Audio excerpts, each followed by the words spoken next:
விழுப்புரத்தில் பட்டப்பகலில் ஆள் நடமாட்டம் உள்ள பகுதியில் நகை வியாபாரியிடம் கத்தியை காட்டி மிரட்டி 4 கிலோ தங்க நகையை வழிப்பறி செய்த வழக்கில் 4 பேரை போலீசார் கைது செய்து 4 கிலோ தங்க நகைகளையும் 3 லட்சம் ரொக்க பணத்தையும் பறிமுதல் செய்தனர்.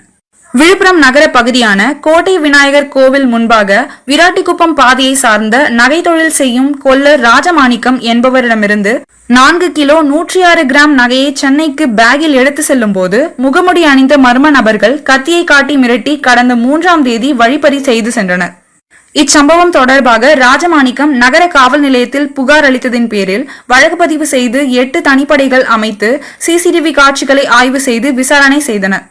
போலீசாரின் விசாரணையில் 5 பேர் கொண்ட கும்பல் நகையை கொள்ளையடித்து சென்றதும் புதுச்சேரியை சார்ந்தவர்கள் எனவும் தெரியவந்தது.